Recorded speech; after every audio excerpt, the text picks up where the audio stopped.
The Biden administration is still trying to strike a deal with Iran despite shocking reports of assassination plots on former Trump officials. They say a member of Iran's military tried to hire an assassin to kill former National Security Advisor John Bolton and also revealed a $1 million bounty on former Secretary of State Mike Pompeo. Dagan, this is extraordinary reporting. And on the brink of that, we know the EU has a final draft of text that they would like to finalize a nuclear deal with Iran that includes $100 billion in sanctions relief. Amazing. In the Wall Street Journal saying this, the White House said the alleged plot on the Trump officials wouldn't derail negotiations in Vienna on restoring the 2015 nuclear pact. I think it would be time to press pause on that. It was time to press pause on it when it was being negotiated by President Obama's team, the original deal, when Iran was firing missiles with death to Israel, death to America written on the side of them.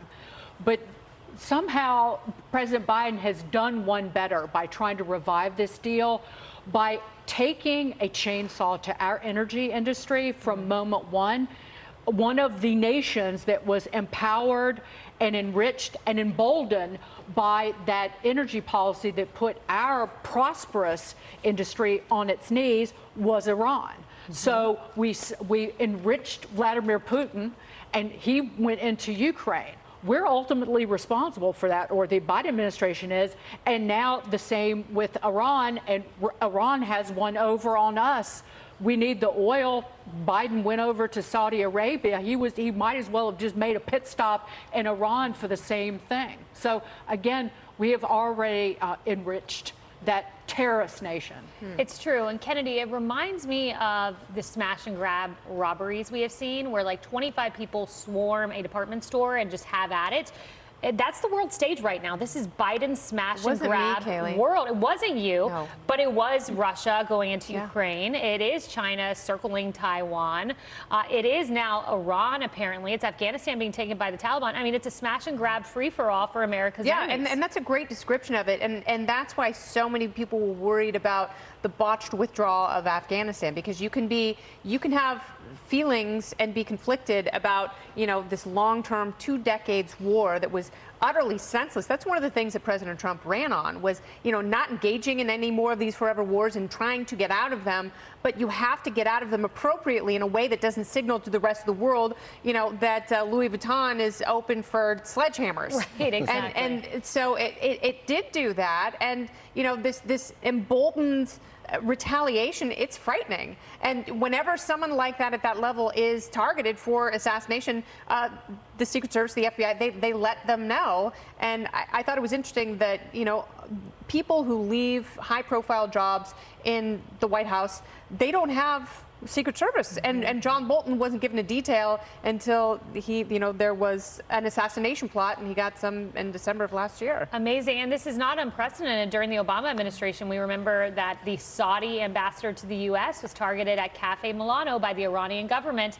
And they were criticized by Obama's team by Mad Dog Mattis for not being tough enough on Iran. And then, of course, 4 years later comes the nuclear deal and the $1.7 billion in U.S. cash. Yes, I mean, we've gone from being a world superpower to basically placating and playing footsie with the #1 largest state sponsor of terror. And if attempting to assassinate high-level American officials is not going to derail this deal, I don't know what is. This deal has nothing to do with Iranian nuclear disarmament. It is so flawed. From the fact that in 2025, less than 3 years from now, a sunset provision will take into effect, which will allow them to enrich. The deal has nothing to do with ballistic missiles.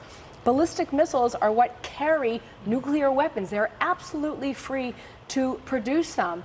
And the other thing that is so insane to me, is that it's delusional to think that Iran is going to voluntarily give up its program, #1. And #2, I'm so happy that we only mentioned Israel a little bit here, because this has nothing to do with Israel. This has everything to do with the national security of the United States and the security, frankly, of the entire free world. David, and of course, the predecessor, President Trump, got rid of that deal.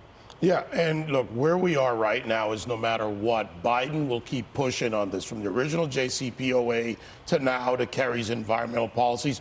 All of this is about coalescing power. You talked about smash and grab. We don't want to be the world's policeman, but we are a policeman in the sense of what's right on the world stage. When we withdraw, the vacuum exists, and everyone else is going to step into this vacuum. They already are. Don't forget, Al-Qaeda now operating out of Kabul and working with the ISI in Pakistan. Start adding this together and now add an open southern border where if you're Iran and you want to get terrorists into America, you send a ghost flight to Venezuela, you mix yourself in with the population, and you come across the border that's wide open. Yeah, you know, you want to talk about Biden's foreign policy doctrine. It seems to be America's enemies have at it.